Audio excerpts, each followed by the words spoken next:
Hello everyone, welcome to the COP education. ఈ వీడియోలో నేను ఈసెట్ 2025 ఈసీఈ పేపర్ నుంచి ఈడీసీ క్వశ్చన్స్ ఎక్స్ప్లెయిన్ చేస్తున్నాను. సో ఈడీసీలో మనకి అప్రాక్సిమేట్గా 15 క్వశ్చన్స్ ఇచ్చాడు. ఈసెట్ 2025 ఎగ్జామ్లో టోటల్గా 15 క్వశ్చన్స్ ఇచ్చారు ఫ్రమ్ ది ఈడీసీ కాన్సెప్ట్. ఆ ఈడీసీ కాన్సెప్ట్ నుంచి ఆ 15 క్వశ్చన్స్ని కలెక్ట్ చేసుకొని ఆ 15 క్వశ్చన్స్ సొల్యూషన్స్ మీకు ఎక్స్ప్లెయిన్ చేస్తాను. అంటే దీని నుంచి మీకు ఓవరాల్గా ఒక ఐడియా వస్తుంది. అంటే ఈడీసీ సబ్జెక్ట్ నుంచి ఎలాంటి క్వశ్చన్స్ అడుగుతున్నారు, ఏ టాపిక్ నుంచి మ్యాక్సిమం మనకి ఎన్ని క్వశ్చన్స్ రావచ్చు అనేది ఒక బేసిక్ ఐడియా వస్తుంది. సో ఇలాంటి క్వశ్చన్స్ మీరు నెంబర్ ఆఫ్ క్వశ్చన్స్ కలెక్ట్ చేసి నెంబర్ ఆఫ్ క్వశ్చన్స్ ప్రాక్టీస్ చేస్తే మీరు ఈసెట్ ఎగ్జామ్కి పర్ఫెక్ట్గా ప్రిపేర్ అవ్వచ్చు. Just please go through the questions. COP education is providing both online and offline coaching for ECET exam and semester exams. స్పెషల్గా diploma చదువుతున్న వాళ్ళకి semester exam ప్రిపరేషన్కి యాజ్ పర్ C24 సిలబస్ ఇంకా న్యూ సిలబస్ ఏది వస్తే ఆ syllabus ప్రకారము topic wise అంటే unit wise topic wise semester ఎగ్జామ్కి ప్రిపరేషన్కి సపరేట్గా వీడియో లెక్చర్స్ ప్రిపేర్ చేస్తున్నాము. అండ్ అలాగే ఈసెట్ ఎగ్జామ్ కూడా మీకు వీడియో లెక్చర్స్ అవైలబిలిటీగా ఉన్నాయి. అండ్ మీరు కోర్స్ కావాల్సిన వాళ్ళు డైరెక్ట్గా యాప్ని డౌన్లోడ్ చేసేసుకోండి. సిఓపి ఎడ్యుకేషన్ యాప్ని డౌన్లోడ్ చేసుకోండి. రెగ్యులర్గా ఇలాంటి వీడియోస్ మీరు చూడాలనుకుంటే సిఓపి ఎడ్యుకేషన్ యూట్యూబ్ ఛానల్ని సబ్స్క్రైబ్ చేసుకోండి. అండ్ అలాగే ఈ కోర్సెస్ మీరు యూటిలైజ్ చేసుకోవాలి అనుకుంటే సిఓపి ఎడ్యుకేషన్ యాప్ని డౌన్లోడ్ చేసుకొని అందులో మీకు కావాల్సిన కోర్సుని సెలెక్ట్ చేసుకోవచ్చు. సో మేము ప్రజెంట్గా ఈసెట్ 2026కి సపరేట్గా కోర్స్ ప్రొవైడ్ చేస్తున్నాము for both ECE, CSC and triple branches. And అలాగే ఈసెట్ 2027 కోర్స్ కూడా ప్రొవైడ్ చేస్తున్నాము. ECET 2027 for second year students. Second ఇయర్లో చదువుతున్న వాళ్ళకి ఈసెట్ 27 వరకు మీకు కంప్లీట్ కోర్స్ అవైలబిలిటీగా ఉంటుంది. అండ్ సెకండ్ ఇయర్ చదువుతున్న వాళ్ళకి అడ్వాంటేజ్ ఏంటంటే కంప్లీట్గా మీకు ఈసెట్ కోర్సు, దాంతోపాటు సెమిస్టర్ ఎగ్జామ్ రిలేటెడ్గా అంటే సెమిస్టర్లో ఉండే సబ్జెక్ట్స్కి సెమిస్టర్ ఎగ్జామ్ ప్రిపరేషన్కి కూడా సపరేట్గా మేము వీడియోస్ ప్రొవైడ్ చేస్తున్నాము. దాంతోపాటు separate PDF files, important question and answer అంటాము, దీన్ని మేము క్వశ్చనీర్ అంటాము. ఈ క్వశ్చనీర్స్ కూడా మీకు ప్రొవైడ్ చేస్తున్నాము. ఇదెందుకు అంటే దీంట్లో స్పెషల్గా మిడ్ 1 ఎగ్జామ్కి, మిడ్ 2 ఎగ్జామ్కి అండ్ సెమిస్టర్ ఎగ్జామ్కి ప్రిపేర్ అయ్యే వాళ్ళకి ఆ మిడ్ 1లో 1 మార్క్ క్వశ్చన్స్ ఎలా ఉంటాయి, 3 మార్క్ క్వశ్చన్స్ ఎలా ఉంటాయి, 5 మార్క్ క్వశ్చన్స్ ఎలా ఉంటాయి. సో ఇవి క్వశ్చన్స్ విత్ ఆన్సర్స్ ఒక పీడిఎఫ్ ఫైల్ లాగా ప్రొవైడ్ చేస్తున్నాము. మీరు ఆ ఇంపార్టెంట్ క్వశ్చన్స్ ఆన్సర్స్ చదువుకుంటే హ్యాపీగా ఎగ్జామ్స్ రాసేసుకోవచ్చు. మీ స్కోర్ అంటే మీ పర్సంటేజ్ని ఇంప్రూవ్ చేసుకోవడానికి చాలా యూజ్ అవుతుంది. అండ్ దాంతోపాటు వీడియో లెక్చర్స్ ఎలాగే అవైలబిలిటీ ఉంటాయి, సబ్జెక్ట్ నాలెడ్జ్ కూడా మీరు మంచిగా నేర్చుకోవచ్చు. Here I'm going to explain about this ECET 2025 question paper.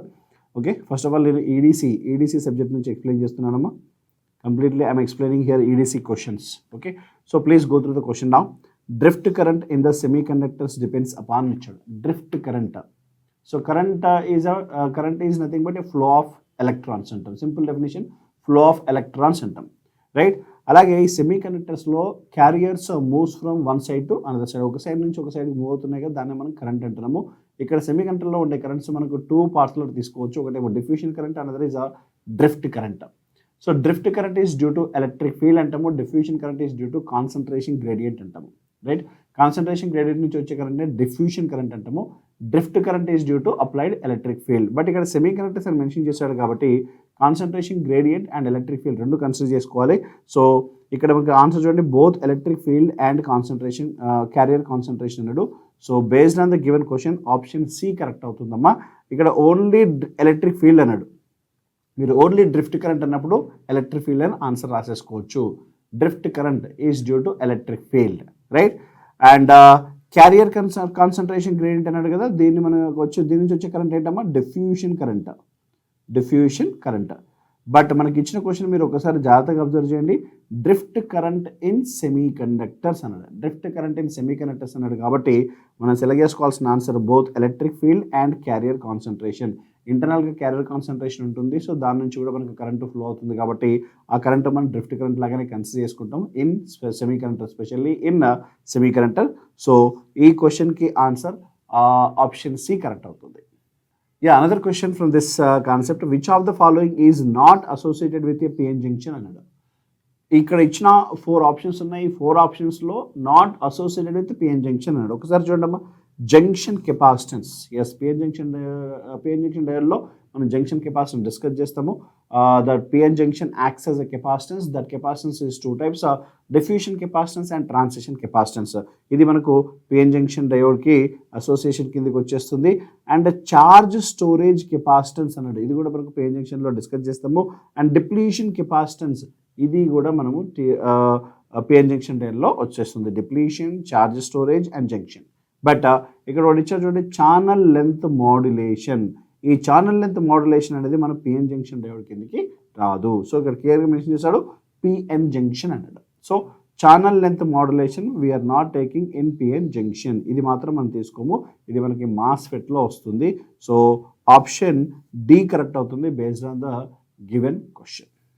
Next question, in FET the relation between the amplification factor mu and dynamic resistance RD and transconductance GM is అని ఇచ్చాడు. So in junction field effect transistor టోటల్గా మనకి 3 parameters ఉన్నాయమ్మా. One is voltage amplification factor అంటాం, దీన్ని మనం mu అంటవచ్చు. మ్యూకి simple formula ఏంటంటే change in output voltage by change in input voltage, దాన్ని మనం గేట్ సోర్స్ వోల్టేజ్ అంటాం. సో VDS బై VGS ఇది మ్యూ ఈక్వేషన్. అండ్ అలాగే జిఎం అంటే ట్రాన్స్ కండక్టెన్స్. కండక్టెన్స్ అంటే మనం కరెంట్ బై వోల్టేజ్ రాసుకుంటాం కాబట్టి కరెంట్ బై వోల్టేజ్ అని రాయండి. అండ్ మనం ఫెట్లో తీసుకునే కరెంట్ అవుట్పుట్ కరెంట్ ఉండాలి, ఎందుకంటే ట్రాన్స్ అనే వర్డ్ యూజ్ చేస్తారు కాబట్టి output and input relation explain చేయాలి కాబట్టి అవుట్పుట్ కరెంట్ తీసుకుంటాము, ఇన్పుట్ వోల్టేజ్ తీసుకుంటాము. సో IDS బై VGS, దీన్ని మనం చేంజ్ ఇన్ అని రాసుకుంటే change in IDS by change in VGS అంటాము. ఇది మనకు ట్రాన్స్ కండక్టెన్స్. అండ్ అలాగే one more parameter also there, that is drain resistance. ఈ 3 పారామీటర్స్ని FET పారామీటర్స్ అంటాము. డ్రైన్ రెసిస్టెన్స్ జనరల్ ఫార్ములా ఏంటమ్మా, వోల్టేజ్ బై కరెంట్. మరి రెసిస్టెన్స్ ఎక్కడ ఫైండ్ అవుట్ చేయాలి, డ్రైన్ దగ్గర ఫైండ్ అవుట్ చేయాలి కాబట్టి సో డ్రైన్ దగ్గర మనకు ఉండే వోల్టేజ్ ఏంటి, drain source voltage. And current వచ్చేసి ఏంటి, డ్రైన్ కరెంట్. దీన్ని మనం రాసేసుకుంటే change in drain source voltage by change in drain current అని రాసేసుకుంటాము. ఇవి మనకు టోటల్గా 3 FET పారామీటర్స్ అంటాము.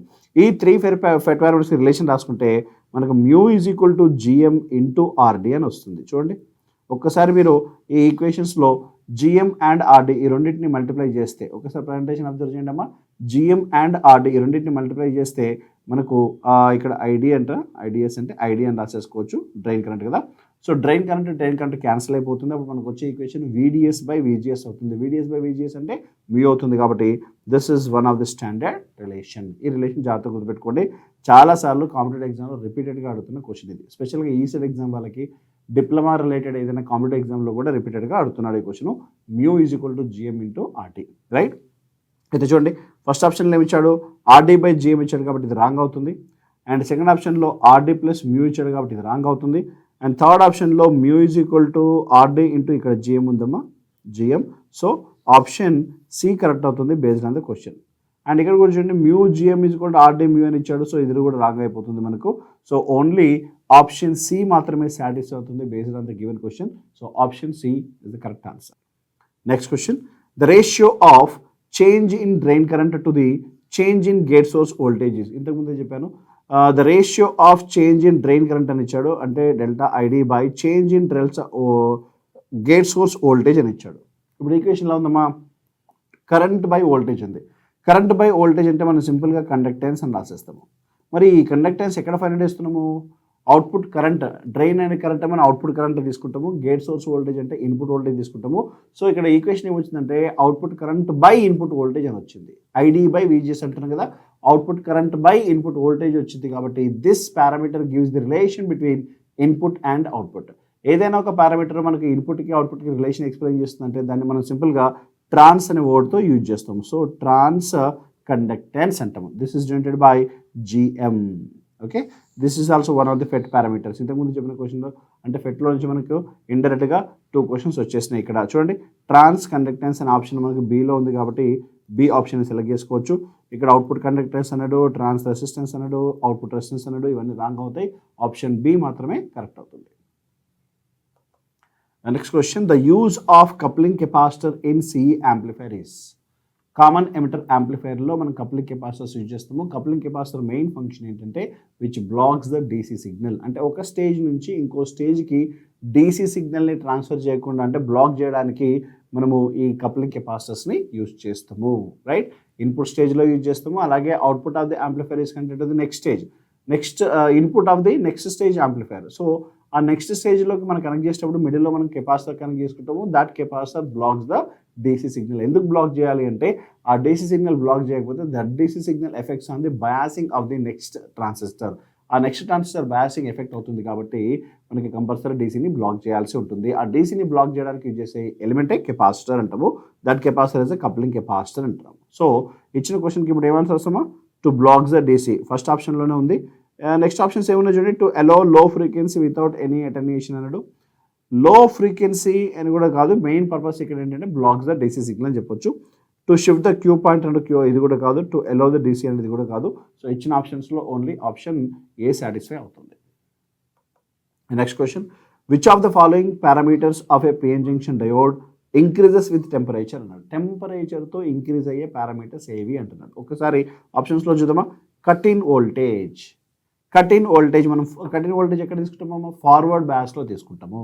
So cut in voltage V gamma, this is decreases with respect to the temperature. Temperature increase అయినప్పుడు కట్ ఇన్ వోల్టేజ్ డిక్రీజ్ అవుతుంది. So temperature is increases, cut in voltage is decreases. అది ఎంత decrease అవుతుందమ్మా, 2.5 milli volts per degree Celsius.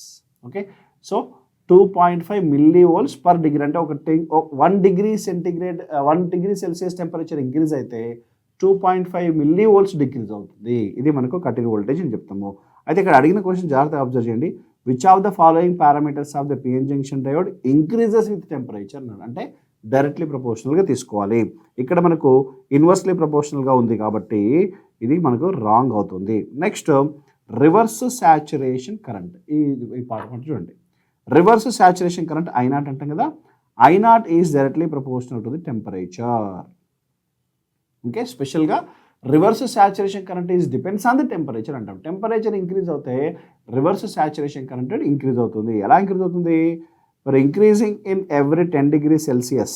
10 degree Celsius temperature increase అవుతే reverse saturation becomes double to I0 అంటాం. దీని నుంచి మనకు ఒక ఈక్వేషన్ కూడా ఉంటుంది, standard equation. I02 is equal to I01 into 2 power T2 minus T1 by 10 అని రాస్తాం. అంటే every 10 degree Celsius rise in temperature then reverse saturation current becomes double అంటాం. డబుల్ అవుతుంది కాబట్టి 10 డిగ్రీ సెల్సియస్ టెంపరేచర్ ఇంక్రీజ్ అయిపోతే reverse saturation current double అయిపోతుంది. అంటే రెండు డైరెక్ట్లీ ప్రపోర్షనల్గా ఉన్నాయి కాబట్టి మనం ఆప్షన్ బిని డైరెక్ట్గా సెలెక్ట్ చేసుకోవచ్చు.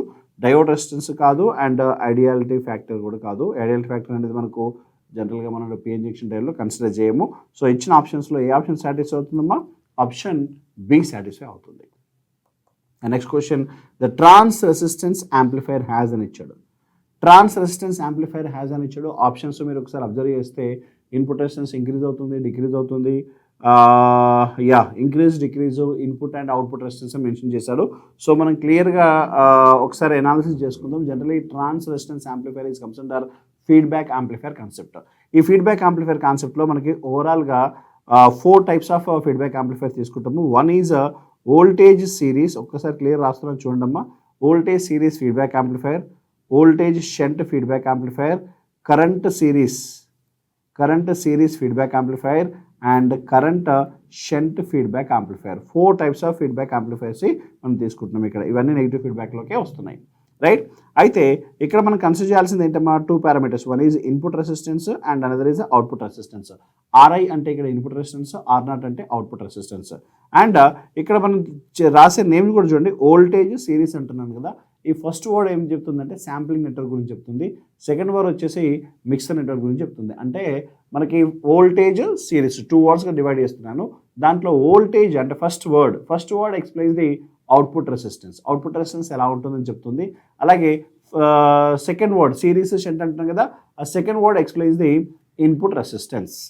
ఫస్ట్ వర్డ్ వచ్చేసి మనకి అవుట్పుట్ ఇంపిడెన్స్ గురించి చెప్తుంది. సెకండ్ వర్డ్ వచ్చేసి మనకి ఇన్పుట్ ఇంపిడెన్స్ గురించి చెప్తుంది. అయితే ఫస్ట్ వర్డ్ చూడండి, వోల్టేజ్ అని ఇచ్చాడు. వోల్టేజ్ అనే పారామీటర్ మనం ఎప్పుడు తీసుకుంటాము, ప్యారలల్గా తీసుకుంటాం. వోల్టేజ్ ఫైండ్ చేయాలంటే 2 పాయింట్స్ తీసుకుంటాం కాబట్టి వోల్టేజ్ అని ఇచ్చినప్పుడు మనం కన్సిడర్ చేయాల్సింది output impedance is decreases. Output impedance decrease అవుతుంది అని రాస్తాం. అలాగే ఇంకా నెక్స్ట్ వర్డ్ ఏమి ఇచ్చాడు, సిరీస్ అంటే మిక్సర్ నెట్వర్క్ సిరీస్లో మనకి రెసిస్టెన్స్ ఏమవుతుంది, ఇంక్రీజ్ అవుతుంది కదా. సో ఆ సెకండ్ వర్డ్ మనం ఇప్పుడు ఇన్పుట్ గురించి తీసుకోవాలి. సెకండ్ వర్డ్ వచ్చి సిరీస్ ఇచ్చాడు కాబట్టి ఇన్పుట్ రెసిస్టెన్స్ ఇంక్రీజ్ అవుతుంది. సింపుల్గా గుర్తుపెట్టుకోండి, సిరీస్ అని ఇస్తే ఇన్పుట్ రెసిస్టెన్స్ ఇంక్రీజ్ అవుతుంది, షంట్ అని ఇస్తే ఇన్పుట్ రెసిస్టెన్స్ డిక్రీజ్ అవుతుంది. సో ఇది మనకు వోల్టేజ్ సిరీస్లో వచ్చేసి. అలాగే వోల్టేజ్ షంట్ అన్నాడు, వోల్టేజ్ అనే వర్డ్ ఉంది కాబట్టి output resistance decreases, and shunt అనే వర్డ్ ఇచ్చాడు కాబట్టి input resistance decreases, right. And అలాగే నెక్స్ట్ కరెంట్ సిరీస్ అన్నాడు, కరెంట్ సిరీస్. కరెంట్ అనే వర్డ్ ఇచ్చాడు కాబట్టి అవుట్పుట్ రెసిస్టెన్స్ ఇంక్రీజ్ అవుతుంది, ఎందుకంటే కరెంట్ మనం ఎలా తీసుకుంటాం, సిరీస్ కాంబినేషన్లో తీసుకుంటాము. So current increase, output resistance increases అంటాం. సిరీస్ అని ఇచ్చాడు కాబట్టి ఇన్పుట్ రెసిస్టెన్స్ కూడా ఇంక్రీజ్ అవుతుంది. అలాగే కరెంట్ షంట్, కరెంట్ అని ఇచ్చాడు కాబట్టి అవుట్పుట్ రెసిస్టెన్స్ ఇంక్రీజెస్, షంట్ ఇచ్చాడు కాబట్టి ఇన్పుట్ రెసిస్టెన్స్ డిక్రీజెస్. ఇలాంటి మనకి ఓవరాల్గా యారో మార్క్ చెప్పాను, టువర్డ్స్ అప్వర్డ్ డైరెక్షన్లో ఉంటే ఇంక్రీజెస్, డౌన్వర్డ్ డైరెక్షన్లో ఉంటే డిక్రీజెస్. ఇది సింపుల్ అనాలిసిస్. ఇది మనకు voltage series, voltage shunt, current series, current shunt. వీటికి ఇంకా డిఫరెంట్ నేమ్స్ కూడా ఉన్నాయి. ఆ నేమ్స్ ఏంటంటే voltage series feedback amplifier is also called as voltage amplifier అంటాం. ఎందుకు సార్ వోల్టేజ్ ఎందుకు అంటారు అంటే, వోల్టేజ్ సిరీస్ అని చెప్తున్నాం కదా, అవుట్పుట్లో మనం వోల్టేజ్ తీసుకోవాలి, ఇన్పుట్లో సిరీస్ కాబట్టి వోల్టేజ్ వస్తుంది, right. So voltage by voltage, voltage by voltage అంటే మనకి అది వోల్టేజ్ గెయిన్ అవుతుంది కాబట్టి ఇన్పుట్ సైడ్ మనం వోల్టేజ్ అప్లై చేస్తున్నాము, అవుట్పుట్లో కూడా వోల్టేజ్ అప్లై చేస్తున్నాము. So that amplifier is acts as a voltage amplifier, right. And అలాగే నెక్స్ట్ చూడండి, వోల్టేజ్ షంట్ అని ఇచ్చాను. వోల్టేజ్ షంట్ అంటే అవుట్పుట్లో మనకి ఏముంది, వోల్టేజ్ పారామీటర్ ఉంది, ఇన్పుట్లో ఏం తీసుకుంటున్నాము, షంట్ అంటే రెసిస్టెన్స్ ఎలా కనెక్ట్ చేసుకుంటున్నామమ్మా, ప్యారలల్లో కనెక్ట్ చేసుకుంటున్నాము. ఇన్పుట్లో మన రెసిస్టెన్స్ని ప్యారల్లో కనెక్ట్ చేసుకుంటే మనం కనెక్ట్ చేయాల్సింది ఏంటి, కరెంట్స్, అంటే కరెంట్స్ మిక్స్ అవుతున్నాయని meaning, right. So current mix అవుతున్నాయని మీనింగ్ కాబట్టి ఇన్పుట్ సైడ్ కరెంట్ ఉంది, అవుట్పుట్ సైడ్ వోల్టేజ్ ఉంది. అప్పుడు రేషియో ఏం రాసుకుంటాము, voltage by current. Voltage by current అని రాస్తున్నాం కాబట్టి ఆ ఈక్వేషన్ మనకి ఏం ఎక్స్ప్లెయిన్ చేస్తుంది, resistance. So output input relation కాబట్టి సింపుల్గా ఏం చెప్పాలి, ట్రాన్స్ రెసిస్టెన్స్ అనాలి. So voltage shunt is also called as trans resistance amplifier. ఒక్కసారి మన క్వశ్చన్ చూడండి, ఏమడిగాడు, ట్రాన్స్ రెసిస్టెన్స్ యాంప్లిఫైర్ అని ఇచ్చాడు కాబట్టి it's also called as voltage shunt feedback amplifier. So దీంట్లో ఇన్పుట్ రెసిస్టెన్స్ డిక్రీజ్ అవుతుంది, అవుట్పుట్ రెసిస్టెన్స్ కూడా డిక్రీజ్ అవుతుంది. ఒకసారి చూడండి, హై ఇన్పుట్ ఇంపిడెన్స్ అన్నాడు, ఓకే. సి ఆప్షన్ చూడండమ్మా, లో ఇన్పుట్ ఇంపిడెన్స్ అన్నాడు, హై అది కూడా రాదు, ఓకే. డి ఆప్షన్ చూడండమ్మా, లో ఇన్పుట్ ఇంపిడెన్స్ అండ్ లో అవుట్పుట్ ఇంపిడెన్స్. లో అంటే ఏంటి, డిక్రీజ్ అవుతుందని మీనింగ్ కాబట్టి ఆప్షన్ డిని మనం సెలెక్ట్ చేసుకోవచ్చు. 3 రాంగ్ అవుతాయి. అంటే అలాగే కరెంట్ సిరీస్, కరెంట్ షంట్ అన్నాడుగా, వీటి గురించి కూడా చెప్పేస్తాను. Names, another names of current series. అవుట్పుట్లో కరెంట్ పారామీటర్, ఇన్పుట్లో సిరీస్ అన్నాడు కాబట్టి వోల్టేజ్ మిక్స్ అవుతున్నాయి. కరెంట్ బై వోల్టేజ్ అంటే ఏం రాస్తాము, కండక్టెన్స్ కాబట్టి current series amplifier is also called as transconductance amplifier. అలాగే కరెంట్ షంట్, కరెంట్ షంట్ అంటే కరెంట్ బై కరెంట్ వస్తుంది కాబట్టి this is acts as a current amplifier. These are the other names. And ఇచ్చిన question మనకు trans resistance amplifier ఇచ్చాడు కాబట్టి మనం both are decreases అని తీసుకోవాలి. సారీ, ట్రాన్స్ రెసిస్టెన్స్ అంటే వోల్టేజ్ షంట్ కదా, so both are decreases. So option D correct అవుతుంది. Next question, a transistor has a collector current of 100 milliamps and base current, IB అంటే ఇక్కడ బేస్ కరెంట్ ఆఫ్ 0.5 milliamps అన్నాడు. What is the value of ADC కదా, మీద alpha, okay. Alpha అని తీసుకుంటాము. Alpha అంటే మనకు కరెంట్ యాంప్లిఫికేషన్ ఫ్యాక్టర్. ఈ కరెంట్ యాంప్లిఫికేషన్ ఫ్యాక్టర్కి మనం సింపుల్ ఫార్ములా ఇక్కడ ఏం తీసుకుంటామంటే ఐసీ బై ఐఏ అని తీసుకుంటాము. ఎందుకంటే ఈ కరెంట్ యాంప్లిఫికేషన్ ఫ్యాక్టర్ మనకి ఎక్కడ వస్తుందమ్మా, common base configuration. Common base కాన్ఫిగరేషన్లో కరెంట్ యాంప్లిఫికేషన్ ఫ్యాక్టర్ అంటే output current by input current. Output current వచ్చేసి కలెక్టర్ కరెంట్, ఇన్పుట్ కరెంట్ వచ్చేసి ఎమిటర్ కరెంట్. బట్ మనకి ఇచ్చిన పారామీటర్స్లో ఐసీ ఇచ్చాడు, ఐబీ ఇచ్చాడు. ఈ రెండింటి నుంచి మనం ఇప్పుడు ఏం ఫైండ్ అవుట్ చేయాలి, ఐఏ ఫైండ్ అవుట్ చేసుకోవాలి. కాబట్టి emitter current is equal to మనం సింపుల్ ఈక్వేషన్ రాసుకుంటాము, collector current plus base current అని ఈక్వేషన్ రాసేస్తాము. ఇప్పుడు ఇచ్చిన పారామీటర్ సబ్స్టిట్యూట్ చేయండి. కలెక్టర్ కరెంట్ వచ్చేసి 100 milli ఉంది, 100 milli by I is equal to IC plus IB కదా. ఐసీ వచ్చేసి 100 ఉంది అండ్ ఐబీ వచ్చేసి 0.5 ఉంది కాబట్టి నేను డైరెక్ట్ రాసేసుకుంటున్నాను 100.5 milliamps. సో మిల్లీ క్యాన్సిల్ అయిపోతే మనకు వచ్చింది ఏంటమ్మా, 100/100.5 అని ఉంది. దీన్ని మనం క్యాలిక్యులేట్ చేస్తే, ఇది క్యాలిక్యులేట్ చేస్తే మనకి ఎంత వస్తుంది వాల్యూ, 0.995 వస్తుంది. కాబట్టి సో ఇచ్చిన ఆప్షన్స్లో ఆప్షన్ డి మాత్రమే సాటిస్ఫై అవుతుంది, రైట్. సో 1.24 రాదు, ఎందుకంటే మనకు న్యూమరేటర్ లెస్ ఉంది, డినామినేటర్ హై ఉంది. బట్ ఆ రెండు ఈక్వల్గా అంటే అప్రాక్సిమేట్లీ ఈక్వల్గా ఉన్నాయి కాబట్టి 0.99 ఆన్సర్ వస్తుంది. 0.7 కూడా రాదు, 0.5 కూడా రాదు. So option D correct based on the given question. The peak inverse voltage of a non conducting diode in a bridge rectifier is అన్నాడు. పీక్ ఇన్వర్స్ వోల్టేజ్ అన్నాడు. ఒకసారి జాగ్రత్త వినండమ్మా. పీక్ ఇన్వర్స్ వోల్టేజ్ అంటే maximum reverse voltage across the secondary winding if the diode is in reverse bias అంటాం. లేదంటే maximum reverse voltage if the diode is in reverse bias అంటాం. Diode reverse బయాస్లో operate చేసినప్పుడు సెకండరీ వైండింగ్ దగ్గర వచ్చే వోల్టేజ్ని మనము పీక్ ఇన్వర్స్ వోల్టేజ్ అంటాము. అయితే peak inverse voltage is VM in half wave rectifier. Half wave రెక్టిఫైర్లో ఆ వాల్యూ విఎం ఉంటుంది. And this value is VM in full wave rectifier. ఎక్కడమ్మా? సెంటర్ ట్యాప్డ్ ఫుల్ వేవ్ రెక్టిఫైర్లో this value is 2Vm. And this peak inverse voltage is VM in bridge rectifier. Bridge రెక్టిఫైర్లో this value ఎంత అంటే VM అని రాసేసుకుంటాం. అయితే ఇప్పుడు అడిగింది మనకు బ్రిడ్జ్ రెక్టిఫైర్ కాబట్టి వాల్యూ ఎంత ఉందమ్మా? విఎం. విఎం అంటే ఏంటి? మాక్సిమం వోల్టేజ్ లేదంటే మాక్సిమం యాంప్లిట్యూడ్, పీక్ వాల్యూ అని కూడా రాసేసుకోవచ్చు. సో ఏముంది? Twice the peak value of the AC input అన్నాడు, ఇది రాంగ్ అవుతుంది. Of the peak value of the AC input అన్నాడు, ఇది కూడా రాంగ్ అవుతుంది. The peak value of the AC input and 4 times the peak value of AC input అన్నాడు కాబట్టి option C మాత్రమే సాటిస్ఫై అవుతుంది. So option C correct. For a BJT the common base current gain is 0.99 ఇచ్చాడు. And the collector base junction reverse bias saturation current is 0.6 microamps ఇచ్చాడు. This BJT is connected in the common emitter mode and operated in the active region with base drive current IB is equal 20 microamps అన్నాడు. The collector current IC for this mode of operation is అని ఇచ్చాడు. చూడమ్మా, మనకు ఇచ్చిన ఈక్వేషన్లో statement length స్టేట్మెంట్గా ఉంది. But మనం సింపుల్గా అర్థం చేసుకోవాల్సింది ఏంటంటే this transistor is given in which configuration? Common emitter మోడ్లో ఇచ్చేసాడు సింపుల్గా. కామన్ ఎమిటర్ మోడ్లో మనకి అవుట్పుట్ కరెంట్ ఈక్వేషన్ ఏమొస్తుందమ్మా? చూడండి ఒకసారి. Output current equation IC is equal to beta into IB plus 1 + beta into ICB naught అంటాం. ఐసీబీ నాట్ అంటే రివర్స్ సాచురేషన్ కరెంట్. ఇది మనకు standard equation used in common emitter configuration. Common ఎమిటర్కి ఒక output current equation ఉంది, common బేస్కి ఒక output current equation ఉంది, కామన్ కలెక్టర్కి ఒక అవుట్పుట్ కరెంట్ ఈక్వేషన్ ఉంది. ఈచ్ కాన్ఫిగరేషన్లో అవుట్పుట్ కరెంట్ ఈక్వేషన్ మీరు గుర్తుపెట్టుకోవాలి, రైట్? సో ఇది కామన్ ఎమిటర్ అన్నాడు కాబట్టి IC is equal to beta into IB plus 1 + beta into ICB naught. దీంట్లో మనకి ఐబీ ఇచ్చాడు కదా, ఇక్కడ చూడమ్మా, ఇక్కడ అబ్జర్వ్ చేయండి, నేను ఎల్లో కలర్తో రాస్తున్నాను చూడండి. ఐబీ ఈజ్ ఈక్వల్ టు ఎంత ఇచ్చాడు? 20 microamps ఐబీ వాల్యూ ఇచ్చేసాడు. తర్వాత ఐసీ నాట్ కూడా ఇచ్చాడు. ఐసీ నాట్ అన్న ఐసీబీ నాట్ అన్న both are same. Reverse saturation current ఎంత ఉందంటే 0.6 microamps ఇది కూడా ఇచ్చేసాడు. ఇంకా మనకు కావాల్సింది ఏంటి? బీటా ఒకటి కావాలి. బట్ బీటా ఇండైరెక్ట్గా లేదు, బట్ ఆల్ఫా ఇచ్చాడు చూడండి. ఆల్ఫా వాల్యూ 0.98 ఇచ్చాడు కాబట్టి ఈ ఆల్ఫా నుంచి మనం బీటా వాల్యూ ఫైండ్ చేసుకోవాలి. Beta is equal to alpha by 1 - alpha అని తీసుకుంటాము. ఆల్ఫా బై 1 - ఆల్ఫా తీసుకుంటే 0.98 బై 1 - 0.98 చేస్తే మనకు వచ్చే వాల్యూ 0.02 వస్తుంది. This value is how much now? 49. Beta value ఎంత వచ్చిందమ్మా? 49. ఇప్పుడు ఈ పారామీటర్స్ అన్ని మన ఈక్వేషన్లో సబ్స్టిట్యూట్ చేసుకుంటే beta value is 49 into IB value ఎంత ఇచ్చాడు? 20 మైక్రో ఇచ్చాడు కాబట్టి 20 మైక్రో అంటే 10⁻⁻6 కదా, అలాగే పెట్టేద్దాము. ప్లస్ 1 + బీటా అంటే 49 + 1 ఎంత అవుతుందమ్మా? 50 అవుతుంది. అండ్ ఇంటూ ఐసీబీ నాట్ ఎంత ఇచ్చాడు? 0.6 ఇంటూ మైక్రో ఇచ్చాడు కాబట్టి దాట్ ఈజ్ ఈక్వల్ టు 10⁻⁻6 అలాగే పెట్టేద్దాము, రైట్? అయితే మీరు దీన్ని క్యాలిక్యులేట్ చేసుకుంటే ఎంత వస్తుంది చూడమ్మా? 49 ఓకే 980 మైక్రో, ఓకే. అలాగే ప్లస్ ఇక్కడ 0.50 ఇంటూ 0.6 అన్నాడు కాబట్టి ఇక్కడ మనము 40 మైక్రో అని తీసుకోవచ్చు.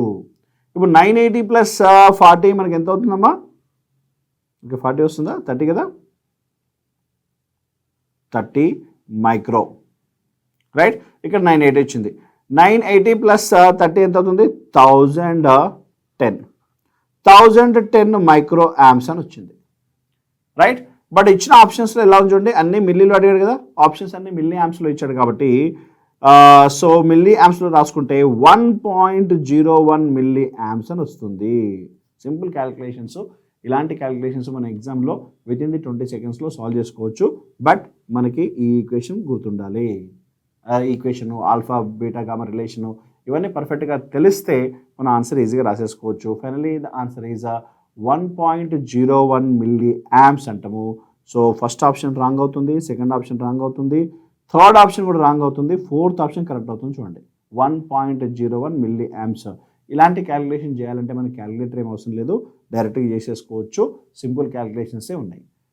మనకి కాంపిటేటివ్ ఎగ్జామ్లో క్యాలిక్యులేటర్ ఎలో చేయరు కాబట్టి మనకి ఇచ్చే క్యాలిక్యులేటెడ్ వాల్యూస్ కూడా సింపుల్గా ఉంటాయి, డైరెక్ట్గా క్యాలిక్యులేట్ చేసుకోవచ్చు. So option D correct based on the given question. Determine the resistance R required to achieve an output pulse duration 100 microseconds in a monostable circuit utilizing 10 nanofarads capacitor with 555 timer అని ఇచ్చాడు. చూడండి ఓవరాల్గా EDC కాన్సెప్ట్లో అన్ని concepts అన్ని cover చేస్తాడు. ఇది 555 timer concept నుంచి ఆపరేషనల్ యాంప్లిఫైర్ తర్వాత మనకు 555 టైమరు విసిఓ అని వస్తుంది కదా, ఆ కాన్సెప్ట్ నుంచి క్వశ్చన్ ఇచ్చాడు. సో మోనోస్టేబుల్ మల్టీ వైబ్రేటర్ అన్నాడు. 555 టైమర్ యూజ్ చేసి మోనోస్టేబుల్ మల్టీ వైబ్రేటర్ మనం డిజైన్ చేస్తే డైరెక్ట్గా టైం పీరియడ్ ఈక్వేషన్ ఏంటమ్మా 1.1 ఇంటూ ఆర్సీ. ఇది స్టాండర్డ్ ఫార్ములా. లాస్ట్ అంటే ప్రీవియస్ ఇయర్ క్వశ్చన్స్లో 2025 కన్నా ముందు మనం చూస్తే క్వశ్చన్స్లో ఆ క్వశ్చన్స్ ఏమి ఇచ్చాడంటే డైరెక్ట్గా టైం పీరియడ్ ఈక్వేషన్ అడిగాడు. ఇక్కడ వాల్యూస్ మెన్షన్ చేసి ఆ వాల్యూ ఎంత అంటున్నాడు. అంటే గివెన్ కొన్ని పారామీటర్స్ ఇచ్చాడు, పారామీటర్స్ నుంచి వాల్యూస్ ఫైండ్ చేయాలి. ఫైనల్గా మనకు కావాల్సింది ఆ ఈక్వేషనే. Time period equal to 1.1 RC. Stable multi vibrator, monostable multi vibrator, ఈ కాన్సెప్ట్స్ చాలా చాలా ఇంపార్టెంట్. అయితే మనకు ఆర్ వాల్యూ అడిగాడు కాబట్టి అప్పుడు ఆర్ వాల్యూ ఏమవుతుందమ్మా, R value is equal to time duration అంటే time period by 1.1 into C value అవుతుంది.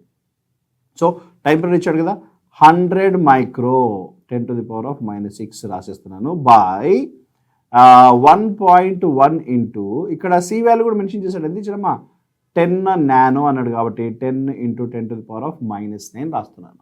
చూడండి 10ని మనం 1.1ని మల్టిప్లై చేసి ఎంత వస్తుంది 11 వస్తుంది. కాబట్టి ఓవరాల్గా మనకి ఇక్కడ ఎంత ఉందంటే 100/11. కొంచెం జాగ్రత్త చూడండి 100/11 ఉంది ఇంటూ 10⁻⁻6 బై 10⁻⁻9. ఆ 10⁻�9 పైకి తీసుకెళ్తే 6 క్యాన్సిల్ అయిపోతే మిగిలితే ఎంత 10⁻3. ఆ 10⁻3 అలాగే పెట్టండి, ఎందుకంటే మనకు ఆన్సర్ కిలోలో ఉంది కాబట్టి అది అలాగే రాసేసుకోండి. ఇప్పుడు వాల్యూ ఎంత రావాలి 100/11, రైట్.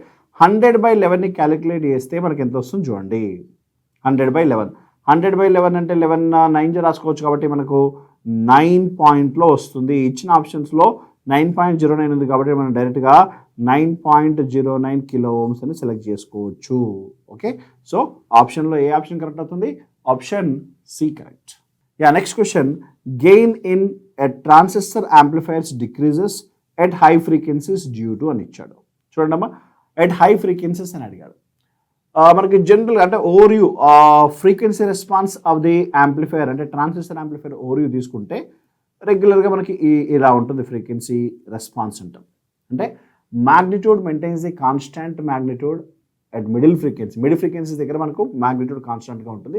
బేసిక్గా సి యాంప్లిఫైర్ తీసుకుంటున్నాను నేను. మన యాంప్లిఫైర్ అంటే మనం బేసిక్గా సి యాంప్లిఫైర్ తీసుకుంటాం, లేదంటే ఆర్సీ కపులర్ కూడా తీసుకోవచ్చు, రైట్.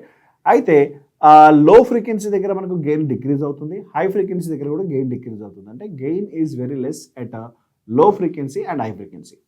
లో ఫ్రీక్వెన్సీ దగ్గర గెయిన్ ఎందుకు తక్కువ ఉంటుంది, ఎందుకు డిక్రీజ్ అవుతుంది అంటే బికాజ్ ఆఫ్ కప్లింగ్ కెపాసిటర్స్ అంటాం. Low frequency is nothing but DC signal కదా.